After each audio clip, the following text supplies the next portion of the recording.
All right, so Jerry Stackhouse in a recent interview was asked whether or not it was true regarding the rumors about whether or not Kobe Bryant had thoroughly beaten him in one-on-one games all the way back in, what was that, 1995, I guess? Because I think this was when Jerry Stackhouse was a prospect for the draft.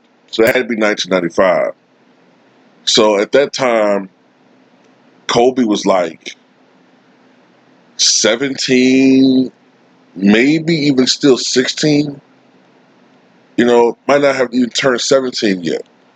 So Jerry Stackhouse said he was going to let the record, he was going to straighten out the record, and he said that it's not true that Kobe constantly beat him. He said Kobe beat him in some games, but that in other games that they played one-on-one, he beat Kobe.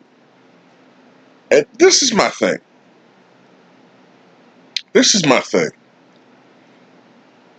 In my opinion, he was better off saying nothing. Because to me, it's like, look, if you're a prospect in the draft, Jerry Stackhouse was what, first in the NBA draft that year? I can't remember. What was he, first? I think he was first, right? I think he was first overall in the NBA draft. And you're telling me, here you are, number one prospect in the NBA draft, and you're losing to a guy who is 16 years old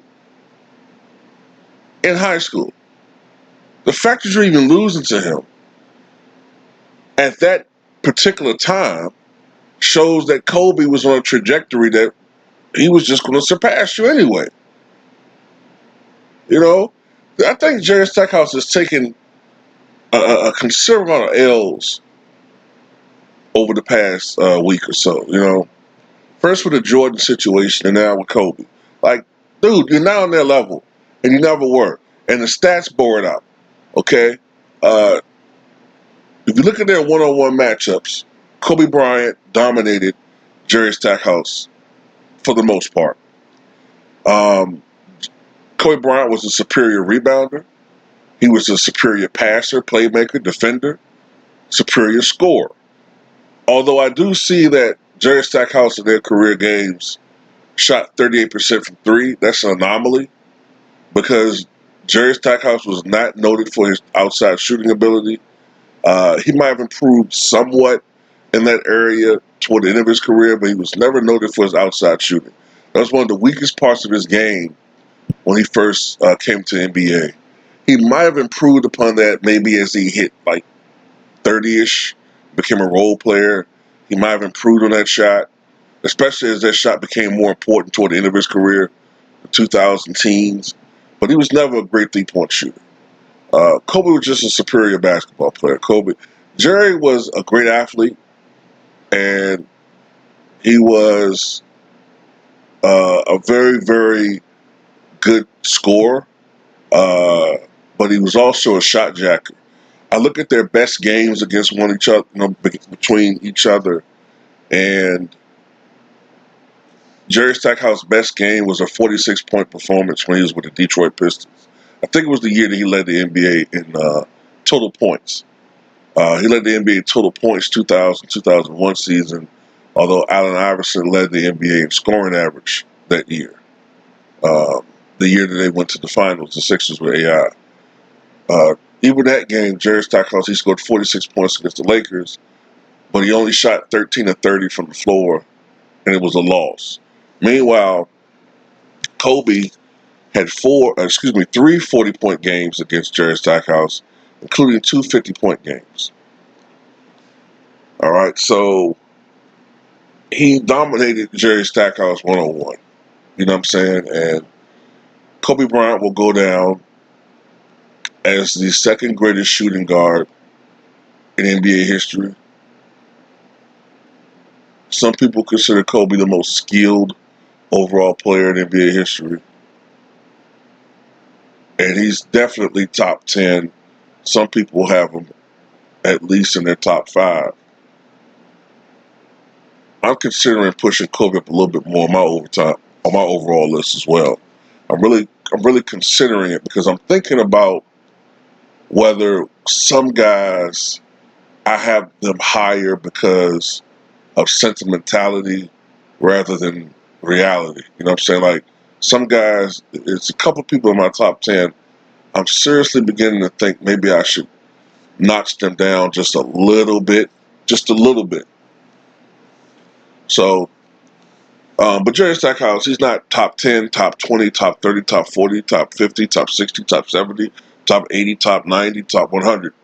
Maybe top 200, maybe Jerry Stackhouse. I think I would go maybe that top 200, but no, he's nowhere in the stratosphere of a Kobe Bryant. And just for me to just add this on to this video, I'm gonna put up the one-on-one head-to-head competition between him and Mike.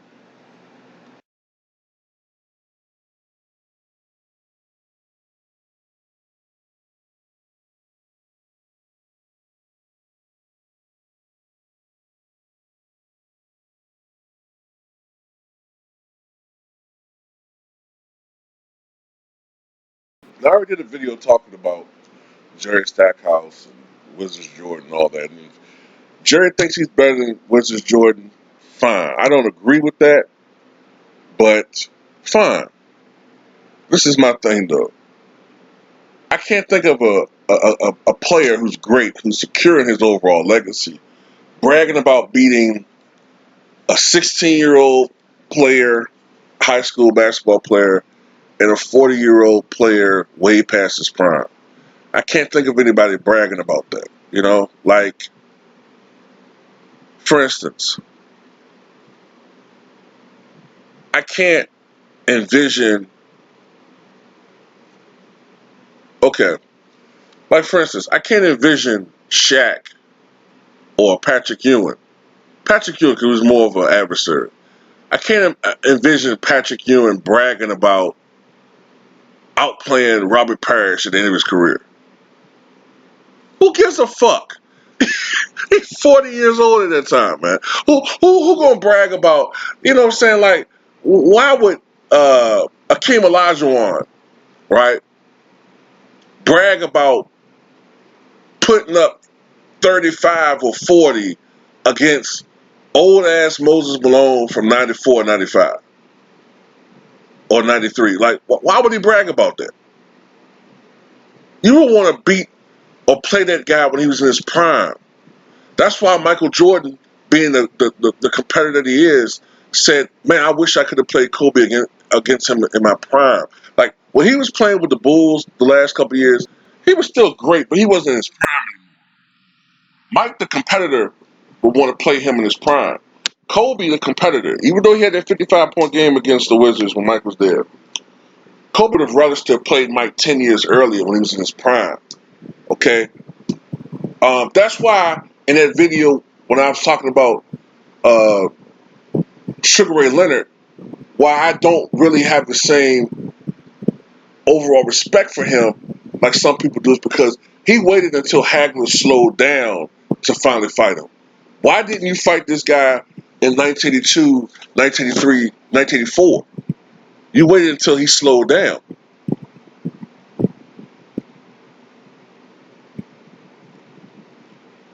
Nobody brags about outplaying Larry Bird from 1991, 92. Nobody brags about that. Why? Because that wasn't really Larry Bird. That wasn't really Michael Jordan with the Wizards. The last 2 to 3 years of Kobe's career, that wasn't really Kobe. Yeah, Kobe had a 60-point game, but it had to be almost like force fed. It was a tribute game to him. It was force fed. It wasn't like a traditional 50-point game where Kobe just took over the game individually. He had to get some help from his teammates to get that 50-point game. Okay, but that wasn't Kobe Bryant. Okay, and the Kobe that Jerry Stackhouse played in high school, that wasn't Kobe Bryant with the Lakers.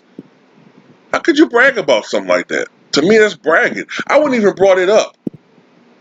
I would have just said something like, "Look, if people want to believe he beat me one on one, that's fine." You know what I'm saying? Kobe's a great player. I take my hat off to him. Blah blah blah blah blah. But it's almost like, man, it's not true, man. He beat me, sure, but I beat him too. I'm a 20-year-old prospect. I'm not gonna let some kid beat me all the time. Well, he beat you then. What are you talking about? Anyway, in the 14 games that Michael and Jerry Stackhouse played against one another, Michael outscored Jerry Stackhouse in 12 of those 14 contests. The two that he didn't outscore him, that's when Michael was with the Wizards. All right, before the Wizards made a trade to acquire Jerry Stackhouse. Now, because Jerry Stackhouse was never necessarily really on Michael's radar like that as a peer. You know what I'm saying? As a rival. Most of his games, Mike scored between 27 to 33 points. Going within the flow of the offense. It wasn't really like he had a lot of breakout games, except for one. And that was the first game they played against one another, when he absolutely fucking destroyed Jerry Stackhouse. Because Jerry Stackhouse was going to the media, or at least it got out in the media, that he said that he beat Michael Jordan one-on-one and in practices in the University of North Carolina. Both of them went to the University of North Carolina. He said Mike would sometimes visit up there, and that he would regularly beat Mike. So I don't know if that's true or not, okay? But when they played against one another, it was a total embarrassment. I still remember that game. It was January '96. I remember it being cold. It was snow on the ground. We just had like another snowstorm on top of a blizzard we had earlier in the month. And I remember like watching that game and thinking, damn, Mike might get a career high tonight. That's how on fire he was that night. But Phil took him out, which I understand that, now, you don't want to risk injury in a blowout against a team like the Sixers. But he just destroyed him, man. Almost 50 points in 3 quarters. And that pretty much was stating, like, if you did beat me one-on-one, this is a different stage. This is the NBA. So, including, I remember one ball fake where he faked Jerry Stackhouse out of his motherfucking shoes. Like, Jerry Stackhouse jumped into the second row of the goddamn of the arena and shit. But Jerry Stackhouse is a fine player, man. But that's about it. You know what I'm saying? I never really cared for guys like Jerry Stackhouse. I always put Jerry Stackhouse in the same category that I would put like an Antoine Walker. I never liked these inefficient scorers. I don't like them. I don't like these guys who shoot 40%, 39% from the floor. See, Allen Iverson had an excuse to shoot that low because he was only 6 feet tall, 5'11", and he had no help. Okay, he had no fucking help. So I understand why he shot like that. But another thing that Allen Iverson did that guys like Antoine Walker and Jerry Stackhouse don't do, and I don't think AI gets credit for this, Allen Iverson, just by default, made his teammates better. Because if you look at his team, right, the team that he played around, Matt Geiger, uh, Aaron McKee, who else was on that team? Eric Snow. Okay, these aren't necessarily like Hall of Fame names, but when they were playing with the Sixers, he maximized those guys.